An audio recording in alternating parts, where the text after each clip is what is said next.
Oh, yeah.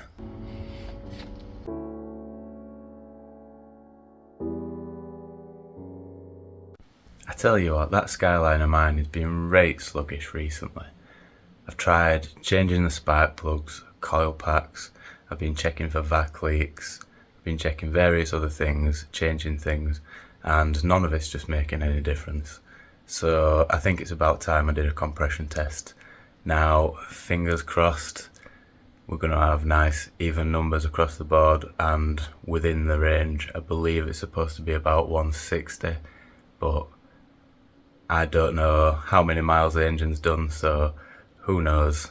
I've not got high hopes for this, I'll be honest. So let's hope we've just got some good numbers. I have ordered a smoke tester to aid with this because I was thinking of having air leaks and boost leaks, but I've been putting off a compression test for so long now, so I just don't want to know basically, but I think it's about time, so let's do it. Now, if the numbers are not what I want them to be, it's not the end of the world because I will be rebuilding this engine eventually anyway, because the plan is to put a bigger turbo on and forge the engine and shoot for 500-600 brake. So I wasn't planning on doing that just yet, but I guess we can move that process forward a little bit. So let's see what happens then. First things first, we need to make a brew. Hey, oops. Right, when you're doing a compression test, it's really important to get your engine up to temperature to get it into the operating range so the test actually makes sense. So I've gone ahead and done that. Ignore this is for testing purposes. Basically I thought my MAF sensor was too close to my turbo, so I made some janky pipe. I will be returning that back to normal. So I've removed the 3 brackets holding in the coil packs, so I'll go ahead and remove those, put those down somewhere safe.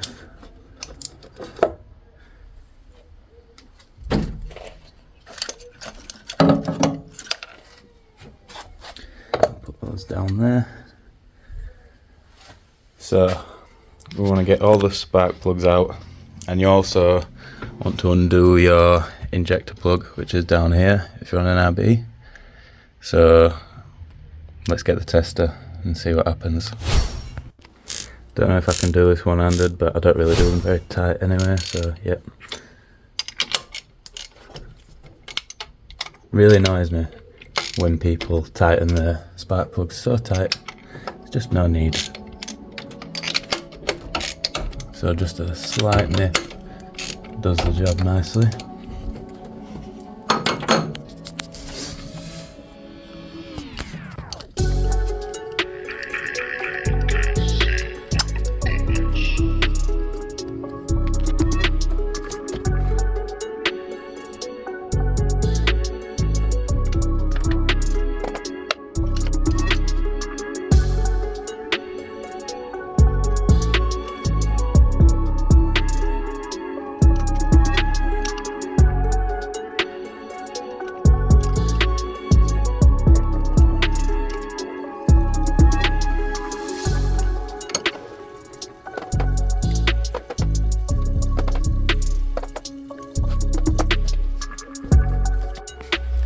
Right, so that's all the plugs out and in order up there, so I know where they came from. Really important bit, sip of the brew. Right, we're just about ready to start compression testing.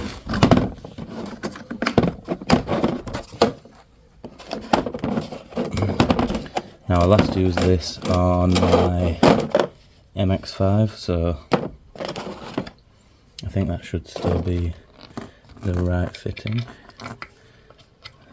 Can I do it one-handed?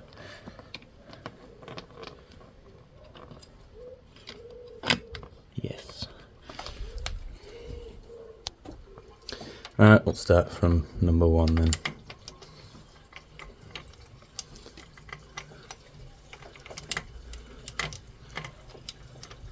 Oh, this is no fun to do one-handed. Right, you're going back on the tripod.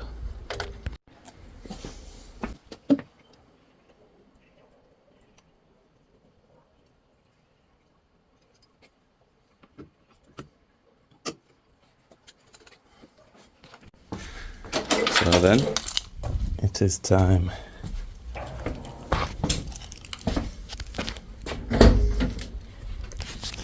You can just about see the gauge from there.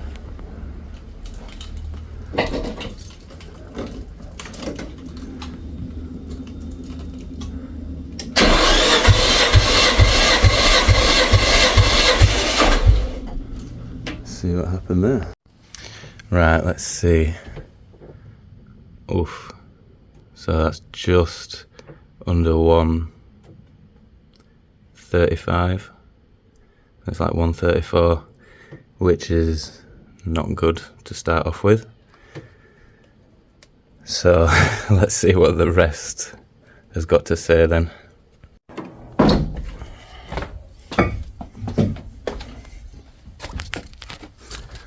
Let's go.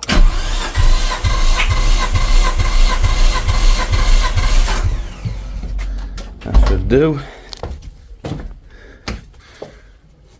Right, so that one's a bit better. 140, bang on pretty much. Let's go for the next one then, if I can do this one-handed. I'm definitely not going to be able to get that in one-handed though. But I'm still going to struggle. Oh, it's done it.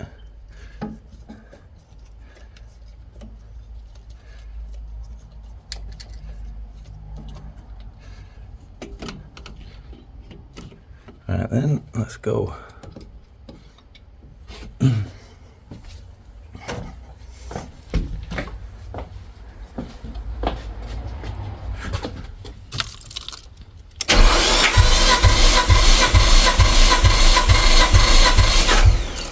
Should do.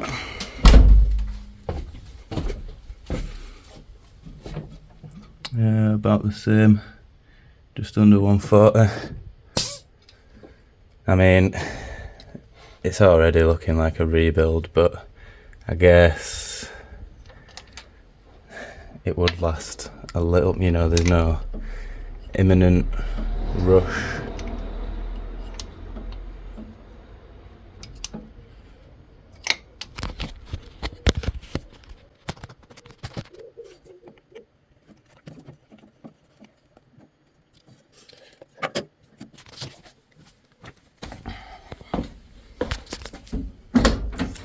Might actually be able to see it jumping up if I prop the phone up here.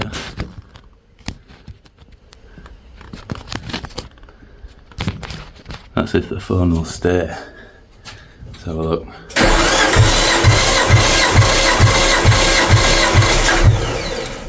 Yes.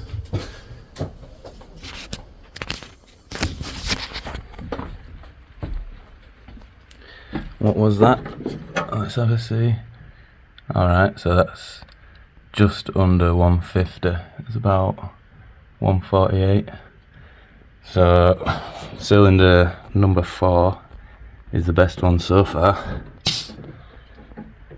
Let's see what cylinder number 5 has got in store for us, hey?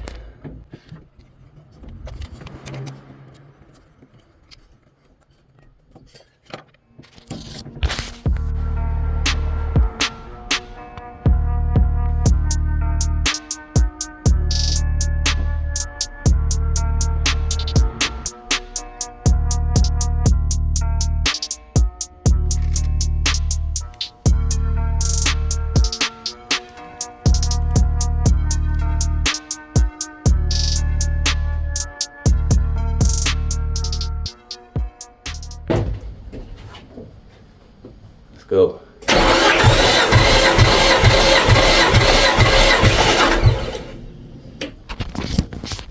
Right then. Let's see what we got. 145. Bang on. So that's what? That's the second best. Pop you back down here. Now, this is the last cylinder. the notorious RB cylinder. I think they're notorious for the ringlands going on them. So let's see, could this be the cause of my loss of power? Basically, after like 3k, I just don't really have much power. It's making 8 psi, so that's not really, you know, it should be making 7. Yeah, I don't really know, I'm pretty stumped. I've changed quite a lot of things and none of it's made any difference, and it's just sort of happened in the past month. I'm still yet to check the timing belt, but yeah, I can't really set the base timing because my idle's a bit high because something going on with the inlet manifold. But and the leaks are absolutely real. I'm sure my smoke machine will tell me exactly what when that arrives, hopefully on Wednesday. Right, so number 6, come on baby, don't let me down, we got this. It's going to be like 150 psi, I'm telling you. Believe it and it'll happen.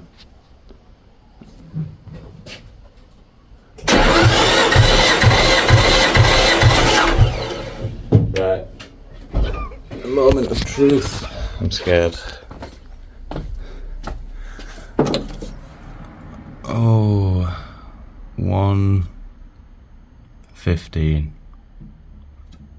Yep, I should have been scared. That sucks. I guess that calls for a rebuild, eh? That's a bad do. Well, like I say, at least I was planning on doing the rebuild anyway. I mean, yeah, it was coming really. So I guess that speeds things up a bit. I mean, I guess I've got everything to be excited about. I've got forged rods and pistons to go in. I've got a Pulsar turbo, ATI super damper, got a HKS clutch. Need to get hold of a nice plenum for this. Probably get like a Freddy plenum. It's just the machining costs that I've got to worry about. Rude cars driving past when I'm trying to talk. Yeah, it's the machining costs. I mean, the balancing's probably going to be like 350. The bars, they're all, I think they're between like 10 and 20 quid each for a rebar, because I'll have to overbar it 1/2 mil for the pistons. But hey, it had to happen sooner or later, I guess. So it's just a shame it had to happen before the show season ended, because I've got like 2 or 3 more shows planned. So hey, well, let's see where we go with it. Now that cylinder 6 is a bit of a bad do, but what do you reckon? Can I still drive it to my shows? One of them's like 3 hours away. I guess I could take it easy. I don't know. I don't want to blow the engine up, but I do want to go to these shows. So, dilemmas. What do you lot think? I think you should let me know in the comments whether you'd do it or not.